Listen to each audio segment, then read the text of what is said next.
aspirations of selling for close to $1 billion. All you got to do is you got to stay high. What up, yeah. Troy, we just pressed record and it just started raining. Do we go with this or do we not go with this? Because it's Act 47. I feel like it's about to pour. You know what?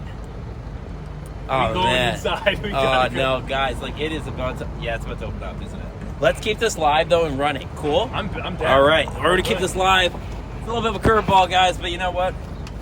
Just like sales and startups, when they throw you curveballs, you ultimately just got to keep making it happen. So we're going inside here. Okay. All right, this is brutal. Wow. Audio should be good here. You know what's good though? It's great yeah. for the flow because you ultimately have the hair, it comes back. Man, you're such a hockey guy. Yeah, it's good. Okay, Troy, Act 47. Yep. We're downtown Toronto. Downtown TO, guys. This is actually the live chick here. So walk you in. So our office is right here at 266 King Street. This old building, 150-year-old building. We got a gym downstairs, cardio go. Shout out Brennan. Quickly, tell us the story of how you found this spot. Yeah.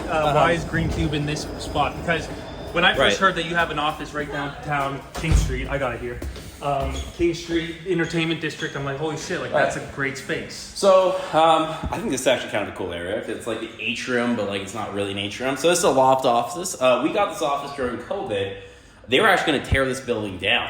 It's a 150-year-old building. You check out this out. You know what? Should we do it? Stop. It works? Yeah. No way this works. So this is oh, come on my in. This is sweet old Jesus. school OG elevator. Oh, here. my sweet. Or any prospects, you take them in here. You bring them up the elevator. Okay, let's keep it. And you gotta close it from the outside here. But you lock. Essentially, what you can do here is you can lock a prospect into the elevator, and they can't come out until they close the deal. You know what this is? This is the definition of an elevator pitch. Give me Greencube's elevator pitch right now. Greencube's an all-in-one AI prospecting platform for you to grow your business so you can and focus on your day-to-day so you can do what you do best, and that's sell.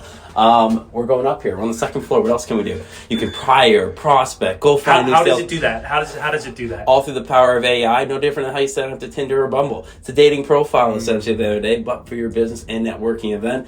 And now we have arrived at floor 3, so sign up today. I'm sold. I'm sold. Well done. That was fast. That was a fast elevator pitch. That was a fast elevator pitch and a smooth ride too. That felt good, eh? As the alarm keeps going off here. And look, it is. I would never have believed. Wow, that was a legit elevator pitch impromptu. That would work. Shit, I think we broke it. Did we break this? That's closed. Broke the elevator, guys. There you go. Cheers. Let's Nice. Go. All right, And guys. this is the beginning of the And office. so this is the office, guys. Yeah, as I hold everything. Little foyer area. Little great little spot here. Another Red Bull. This is it. A little bit of a mess. Apologies ahead of time, but and I walked in on Troy in his zone. He had the music blaring. He had his sunglasses on. I was about to inside. go for a little workout here, so I apologize. We're just gonna set up the studio, do a live recording here with you guys. Yeah. So here we go. This is what it looks like. Like every time before I met Troy, I was like, oh, I've only seen movies of startups and like entrepreneurs. You guys don't think I live here? I live here. This is like the definition, like the true definition of. Look at all it's disgusting, but you got your coffee, you got Correct. your liquids for the day. So what I've been doing with my routine lately, as a whole, is I've actually been able to, as Tristen and I set up, I've actually been able to go in the morning as your meditative state, which I really like here, is you can actually hear, as we are now live. Are we live? We're live. Okay. So as we bring it back all here, in a matter of 4 minutes, guys, we got the all done. It was 4 minutes and 50 seconds. That was great. Essentially what we have here, I've really grouped, as you see, everything's kind of all over the place. You got to get active, you got to run. You saw kind of my gym attire out there. But in the mornings, what I've been doing lately, thanks pal, I've actually been going out and going walking to Starbucks, going to walking over this place, Rabba's, which is right around the corner. Yes, this morning and you going had and getting my 1, 2, 3 coffee, 4, like always hydrated, because you really never leave, Tristen, your desk. Like I am, like when we talk about a calendar right now, it's 9 to 5 non-stop calls. Like you walked in here and you saw me. Correct. I can't. You got to go hydrate and plan. And a refresher for people, you told me that you use your 9 to 5s to work in the business, and then outside the 9 to 5 is you're working on the business. Right, great call. So I'm here, right? Are we in frame, by the way? Yeah. Or are we good? Oh, fuck, you're good. Okay. Sorry, guys, I'm just catching my thoughts. It's hot out there. Also, so I've been like totally in basically. So I've realized the 9 to 5 is for your calls, and I have like hard calls that start at 9 o'clock. Which is different because you used to tell me that you didn't like to take calls before 10 a.m. You know what though? Like, I think it's so funny how you learn to become like a morning person. You know how your parents like tell you, and you know when you're like a teenager, you're like, oh, I hate the morning. I love. How am I like? How am I ever waking up before 11? Right? Like I'm like whatever. Yep. Now it's like, how am I before 11? I've already had like a day, or essentially. What time do you go to bed usually? It's really good. I've been going to bed at like 10 o'clock lately, or 9:30. Nice. I've been waking up at like 5:30 or 6. It makes all the you know difference. what? You know what, T-Money? As it's guys, like you're gonna get the full workout episode in here. Like it is hot, so we're gonna be sweating. It is. Like I said, the great thing kind of about it is I get in here now at like 7 sharp. Okay. And I feel really good, right? And so when we talked about like the last time, the superstitions and the commute and the routine, I now also have a routine is you can't, like I told Alex this and a lot of guys here, because Alex comes in, he gets off the subway, he's sweating because it's hot out here, guys. Humid Toronto, right on the lake. He's got like, Troy, I'm sorry I'm late. I'm running into blah, blah, blah. And all of a sudden I was like, man, I used to do the exact same thing. I used to feel rushed going into my day. It's the worst feeling ever. And you know what? It constantly feels like you're out of breath in a way, right? And from there, I said, you have to have like, everyone talks about meditating, right? So my meditative state is just, I think meditation is a word for just your routine on what that is when you come in. So I always tell them, when I come here and I don't have time to go to Starbucks or whatever, I always put the coffee pot on, get my 2 to 3 smart waters, my, what is that? Shadow Black River, my cranberry juice to get the digestive system going and get up and running. And of course, our nectar of all basically entrepreneurs, Red Bulls. So go get my Red Bulls, put them all to the side of my desk, and from there, I'm up and running. I'm grinding 24/7 from 9 to 5. And that starts, I get my cold outreach done, everything done kind of in the morning from 7 to 7:30. Have all my liquids here kind of as I go here from 7:30 to 8, take a little break. And then from 8 to 9, I'm ultimately coming back in here and I'm getting all my follow-ups done and my work done that I hadn't gotten done from the previous night. So when you say get your outreach done, right? Every day you have like a select. Also, look at outside; it's like pouring, and we were going to sit in that. Like that's nuts. like let's show them. Like guys, like I'm not supposed to handle it. But look at that. Like that was such a good call. Like, can we see any people out here? Look at that. No one, huh? You see the ground. You see anyone out here caught in the rain? Nope, no one caught in the rain. But listen, it's we back here. Wow, Tristen, this is what you look like on this end. You look good, buddy. Thank you. Okay. Try. You know. All right. Well, that was an eventful first start. So when you say you're 7 to 8, you're doing outreach. Is that you have a number in your mind and you're doing cold outreach to people sending emails and DMs? All through the Greencube platform. So the really cool thing about this now is every day you do new outreach. Yeah, every day. So what Greencube really allows you to do as a whole is it's an all-in-one AI outreach platform that I can set and create audiences, and it will set and create audiences and match me as a salesperson or entrepreneur to the best prospects for me all on my different searches, right? What does that do? It frees me up to have my 9 to 5 during my day as a founder where I can just focus on outreach for 30 minutes in a day, send my 10 to 15 personalized new ones, do all my follow-ups as well through the platform that are also personalized, and generate 5 responses maybe in a day that leads to about two new book calls, which essentially is your pipeline figure. And so I'm sitting here as a founder, all in one streamlined platform, integrates with my CRM that already is doing the matchmaking for me, all within the ICPs I can do. So what can I do? I can just jump on and be a person, human at the end of the way to open that door. Tristen, it's ultimately opening, I would swear to God, I'm booking 2 calls at least a day. Nice. And I'm on calls 9 to 5, right? So 2 new calls a day, 10 calls a month, 40 new calls, just me originating pipeline. Average ACV, guys, is about, ours like 5 to 6K. I'm originating personally 200 to 240K USD in new deals just as a founder. And I'm doing 9 to 5, I'm doing everything. You guys, full-time salespeople, the world's your oyster, baby.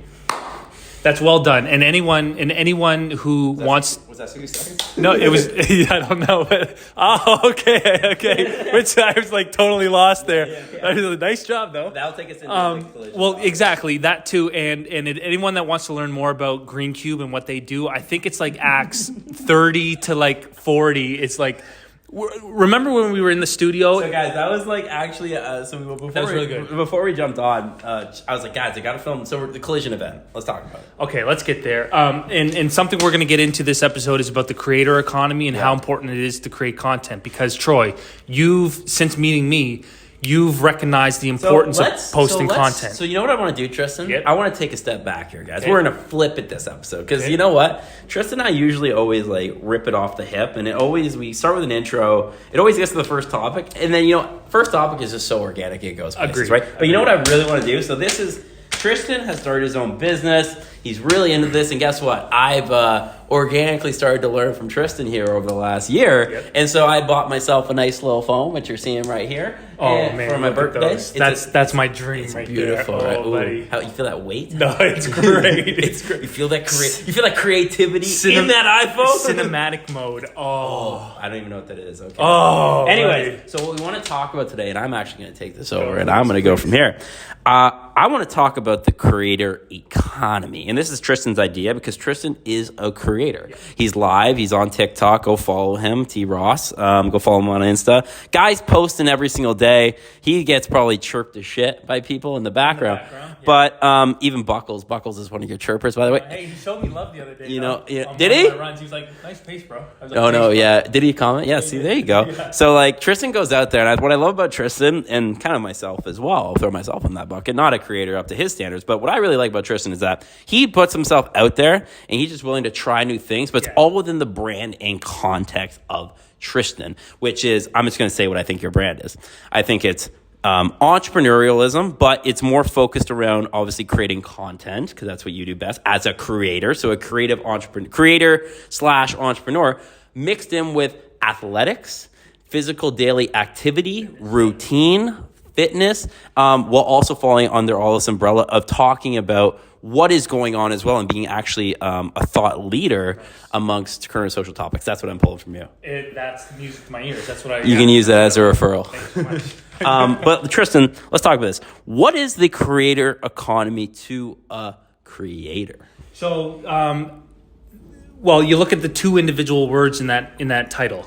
You have a creator, someone who puts out content on social media. So anyone who has an Instagram account and has posted anything from a picture of their dog or a vacation picture, you're automatically now a creator because you've created an original piece of content and posted it for the world to be judged, get likes, and be viewed by other people. This is really nice. I like being on this side of the table, by the way. It's way better.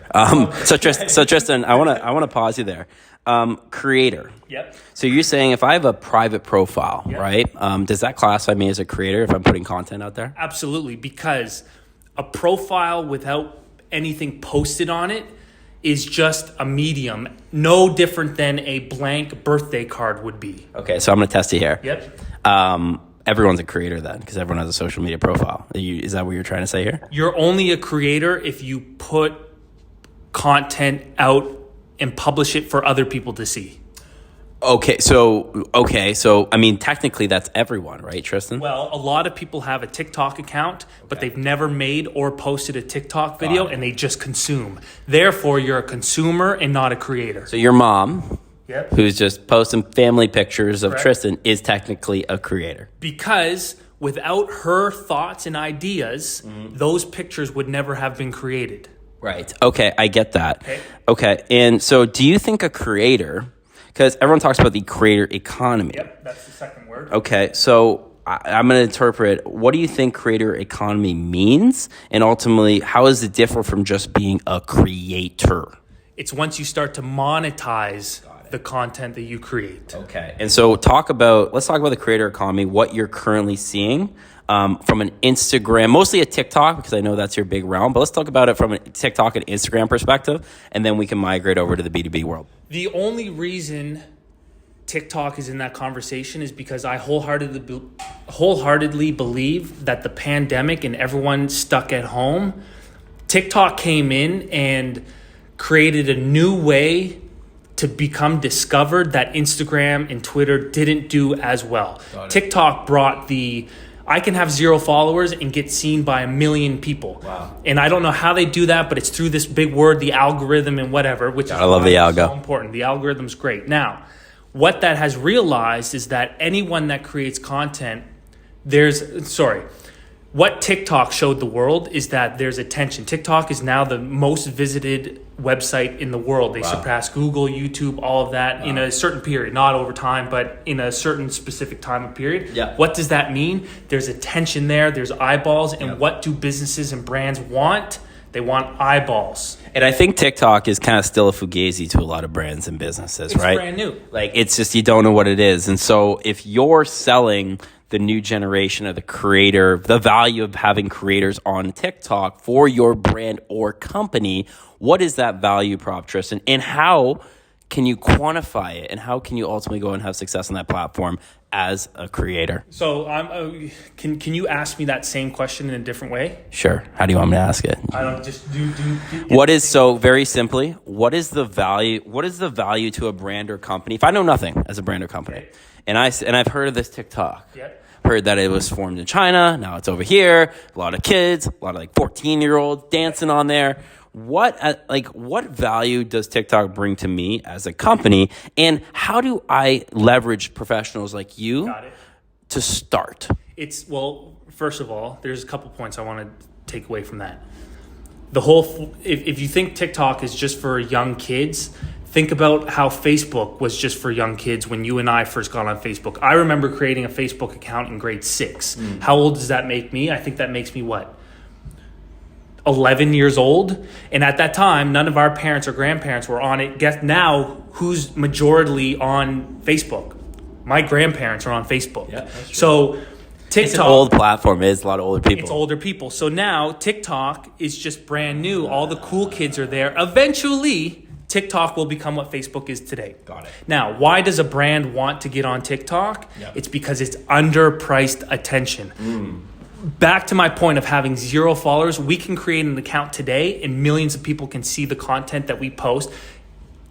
There's a degree of how well your content is. Yep. Like the content still matters. Yep. Like it's just like having a product. It's like Pepsi versus whatever. What's the word I'm looking for? So I think that what I'm getting at it here from TikTok and what you're saying is you don't need to have followers to get awareness. Correct. And you don't need to have a big brand. You can have one video and get awareness. And I think, listen, shout out any companies that are looking to get access to the whole and unlock the TikTok platform for marketing or digital marketing purposes, whether you're an e-commerce, B2B company, you got it. This is your guy to talk to. So just shutting that out. Now, just to finish that point. Yeah. Now compare the attention that it takes to get on Instagram. You can't just open up a new Instagram account because no one's going to see if you post something. It's like when we started. Correct, and that's why we're still at a certain amount of followers on Instagram versus TikTok. Yeah.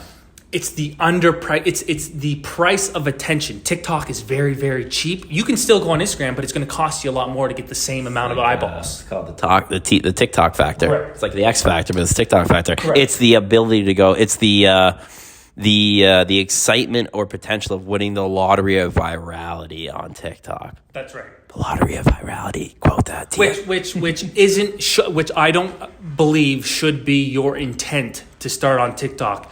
If you're posting stuff on TikTok just to go viral, you're not gonna.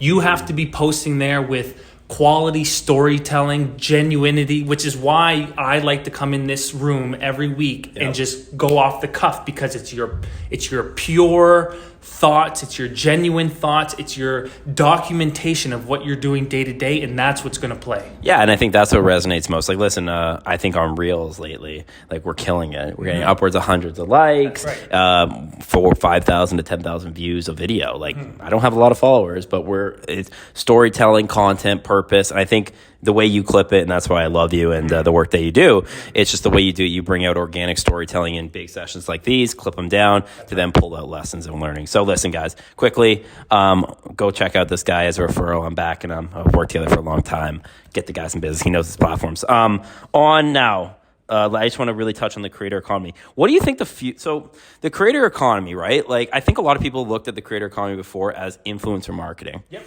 So I feel like creator versus influencer. I want you to try to define the difference between the two. What is there between a creator and influencer? I have a definition for it, Sure. but I want you to run with it because you are the creator. It's a great question. I think the term influencer has become this stigmatized word for someone who thinks they're somebody or popular. When I hear influencer, I think of Kim Kardashian. I think of all these bikini models that are posting, "Hey, you guys go buy this new lip makeup," they poison your lips. You know those things. I've never tried it myself. Ladies, you look good though. You look good like you naturally are. Or like teeth whitening, or like. I need that. It's like just stuff like that. And so, but what I think influencer means is just when you've grown to a point where you have a community of people that genuinely care about the things you have to say. The term influencer is gross, but at its purest form, it's you're saying something about a product or a lifestyle hack or anything in general, and people are listening and applying it to their own life. Okay, so you know what my definition is? Yep. I think influencers just don't have a story, or a way of in your story, or don't have a mechanism in a way. Like a creator, like. For example, you post your workout video clips, and that's your creator mentality, right?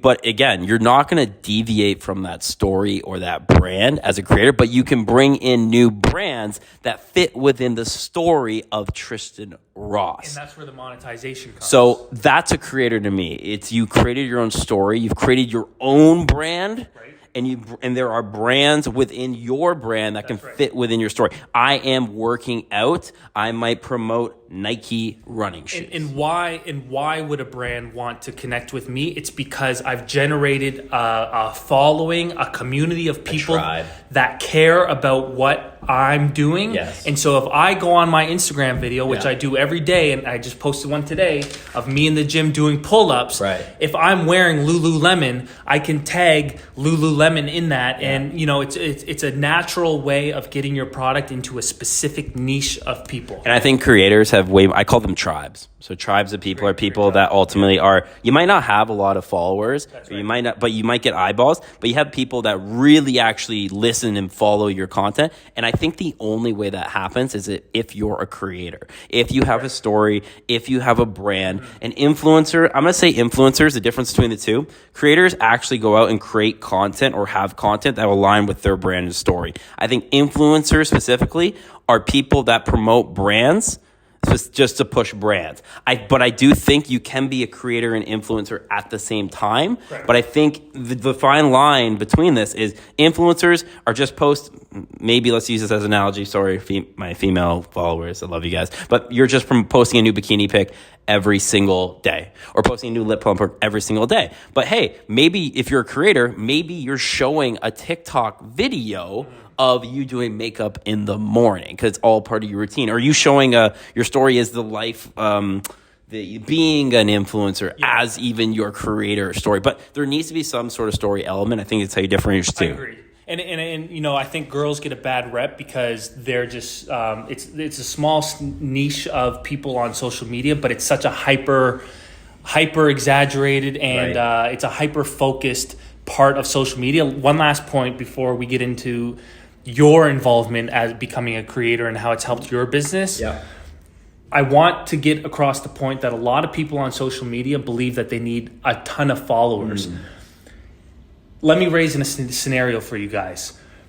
In my mind, it's more valuable to have a community of 100 followers where 80 of those followers really truly believe and follow and love you as a person than to have 100,000 followers and just have let's call it 800 people. It's like Shout out King Prosciutto. The number does not matter, and everyone thinks, oh, I need a certain amount of followers. No, it's how many of your followers actually give a shit about what you're doing. I agree, and I think listen, that'll lead to something just called conversion rates eventually. Maybe we start to monetize my brand. Maybe you start to monetize yours. Correct. You know, if Krems is trying out a new product and because I've created a brand, I'm not bullshit. I'm authentic about it. I'm not lining up. I'm doing this stuff to help people first. Right. Then when I'm only pushing brands that I think are of great value. So why did you resonate with? Why did you resonate? Thank you. Hey, that was good. It was very good. I appreciate that. I'm gonna have some content I can maybe use on my own. Hey, how the rules of 10. What about the creator economy for you? Like, why did you even agree to do a Stay Hot video podcast show on YouTube? That you like, what value has this given to you? I thought it was so first off, I thought I was like very much struggling with the context of being an entrepreneur during COVID because it was just me. So then I was like, well, how do I reach people right now and get to talk to people and enlighten people on how tough this is? Okay, let's, Tristan, I got an idea. Stay hot, right? This is the concept. So showing the entrepreneurial journey and the ins and outs and ebbs and flows of this whole journey, but also pulling out lessons for people that, oh, wow, I really resonate with that, or I'm going through that, to show relatability and ultimately talk about stuff that, to be honest, guys, no one really talks about. And so that was what I wanted to pull out of it. And then... Because when I first met you weren't posting a whole lot of content on your personal pages. You had a few pictures of yourself from Dartmouth on Instagram. You had a LinkedIn. Actually, your LinkedIn was fire. But now we've seen a lot of growth in your personal Instagram page. I'm still getting you to start a TikTok because the window's closing, Krems. Talk to me about your personal content journey before you met me. Yeah, I think I was... I always like to think going back to it, I like to think I actually am a creator. And by creator, I think you have to be creative. And so I think you have a creative mind. And so I've always felt like I have a creative mind. I'm really good with positioning stuff. And we just talk organically on, hey, Tristan, I got this idea, or hey, about this. I think that takes creativity to do that. Or, hey, let's do this marketing video, quick one, blah, blah, here it is, right? I've always felt like I've had that kind of niche and that creative element. I love that stuff. That makes me really passionate to come up with ideas. But I believe that where I started previously, to answer your question directly, it was posting videos or content or lessons that I could pull stories out of. So one was like... I don't know, be a picture of me scoring a goal at Dartmouth and my hands are up against the wall, and it's like, yes, it's great to promote that, but it's also like, I was injured my first 2 years of school, and ultimately I built myself up, and you never know when your hero moment's going to come, and then ultimately you score against Michigan with 30 seconds left, and so that was that's so cool that you could say, yo, I scored against Michigan, because Michigan's big time school. I was talking to as a home coach. I was great, so I could go off on that, but we won't do it. Great story. Anyways, I was talking to a VC today actually, and the guy was from Michigan, so I told him the Michigan story, and I was hell like, yeah, it was sick. School. Anyways, yeah. So I think, listen, what opportunities have come your way since creating content? Like, I know you. I'm sweating, guys. By the way, it's hot. You're going to be speaking at Collision this year. Do you think? How did they recognize you? Did they find you? Why did they invite you? Or did you apply? Or did they see some content of yours? Like, talk to me. So I got referred actually by someone who's at Collision. He's like, you should be here. And I was like, wasn't going to go because usually we don't. I'm not really. Oh, so previous this month, I haven't really gone to a lot of events. We always talked about throwing one, right? We're going to throw one on July 14th, obviously, but I've really discovered that events are back, right? Like people want to get out in person. People want to mingle and get there. Collision has been an event that they rotate from Toronto and New York for years, and it's always they class themselves as the tech, the Olympics of tech. I was like, wow, fuck, it's the Olympics of tech. It's a great conference. You gotta Olympics of tech. You gotta have Usain Bolt there, right? So, just joking, but again, that's a good joke, but kind of serious at the same time. Ronnie Coleman, yeah, Ronnie Coleman. Anyways, just hopefully, anyways, we'll keep going. Michael Phelps, maybe. So, and I was looking at the conference, and I went, yeah, like, you know when, like, you want to go to a party or you want to go to a big event, but, like, you don't want to, like, commit to it. Yep. So, like, eventually it just got to the point where it's like, you know what, I'm buying a ticket, and we're going. Nice. And then eventually the guy's like, well, don't buy a ticket. Like, you should be, like, I looked at your profile, like, you should be up on stage. And so I'm part of this cohort of 56 companies now doing this pitch competition, and I do have to do the application and go through, so hopefully it all goes well. But like I said, it's gonna be an interesting experience, but I'm like relishing it now because now I get to really do what I do best. I got 3 minutes, and I was like, dude, well, I just got to figure out how to really quantify it to that audience per se, make it a little more professional. But then I was like, dude, I've been pitching this company for 3 minutes off for a fucking year and a half. So this should be bread and butter, right? And then I was like, well, so how did I take, when I first did the intern audience at Western, did the Hawaiian shirt, how do I make it different? So now like my creative sparks are going where I know I'm going to do well just because this is what I do. What's the story you're trying to tell there? Oh, I don't want to give it all away, but it's going to be short. It's going to be 3 slides. Usually I would have ripped no slides, but we need slides. Okay. I'd love to rip. You could just put like a picture. Well, I saw someone do a TED Talk the other day, and they put a baby picture of themselves just in the background, and that was it. Yeah, so I'm doing something similar. Okay. So it starts as Greencube by collision. Who am I? And then I'm relating back to what is Greencube, because it's always organically flows, telling my story. And then I'm related back to how Greencube has worked for me and how it's working for everyone, matching myself to the best product, but it can match you to your future as well. Which anyone that is out there and they're like, oh, I don't know what kind of content to create or post, that's the recipe right there. It's like, who are you? What do you do? And how can you circle it back together? And how and why in the pitch. And the pitch is ultimately, well, guys, listen, there's me. Here's a product that matches me to the best prospects. Here's some prospects. And here's how it could work for you in the future of where we're going. That's it. 3 slides. 3 slides, 3 minutes. You have so much content on social media. And I also as well. I do. It's beautiful. The sun's shining. It could have never been a better day. Are you nervous to get up in front of like people live and perform? So it's funny, like when I went to that job, so I feel like I always have this like wrench in my stomach before I get out there. And then when I get out there, I usually have it for like the first 10 seconds. And it's like you're working out a knot or something out. And like once I get up there, and if I get past the 10-second mark, then we're kind of money and we're flowing. So what you always do, and I learned this through Chris Rock actually, he says to break the ice and get that knot out of your stomach, because every comedian has it too, they usually do a self-deprecating joke. So they say something like crazy, stupid about themselves and get everyone laughing, and then they're into the flow. So what I'll do is like, I'll be like, oh, what's up guys? Or like something that is like different than everyone else. Everyone up there that's a startup, I know what the fuck they're going to do.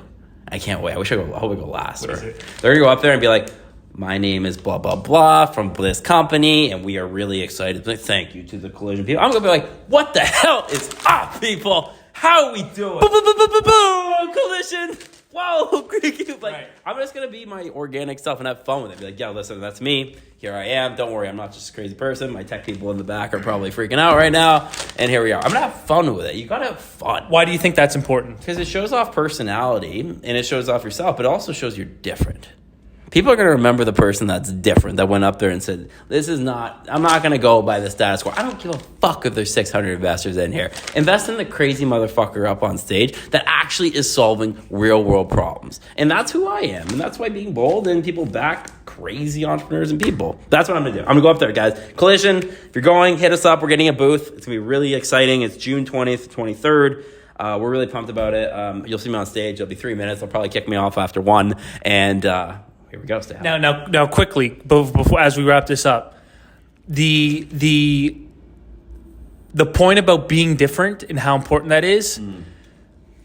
A lot of people don't do that because guess what being different does? It opens yourself up to judgment from other people, and it's in our human nature to not want to be judged by others. Yeah, man, I think, but being different is how you gain respect in a way. Oh, I was talking to Alex about this. So he was like, so I think you have to put yourself out there to then know that people are talking shit about you. It's organic. Everyone talks shit. I got buddies of mine that talk shit about me behind my back all the time. I talk shit. Buckles talk shit about you all the time. I talk shit about people that do what I do. Yeah, exactly, right? So this is okay. You're always going to have people that talk shit about you if you put yourself out there, right? And then eventually what happens is I told Alex about this, and this is, I think, so key for being a creator, looping it back in, being an entrepreneur, looping back in, and being just organic, great business self. It's something called this one word, consistency. Okay? And it's resilience and consistency. So you can be different for 3 days, and I'm going to be different.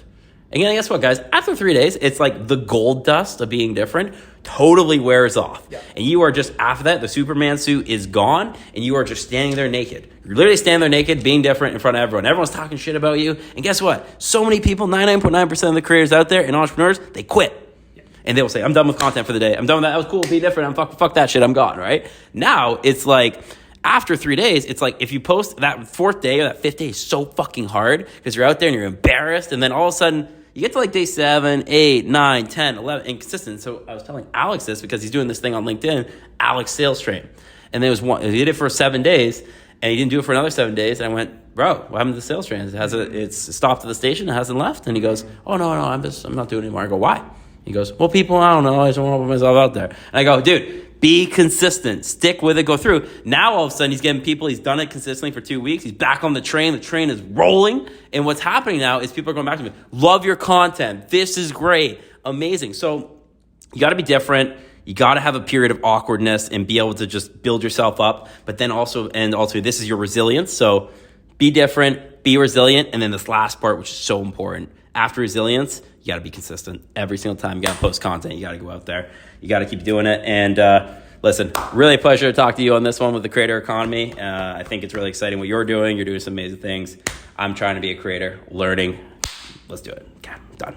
Stay high, Act 47. All right.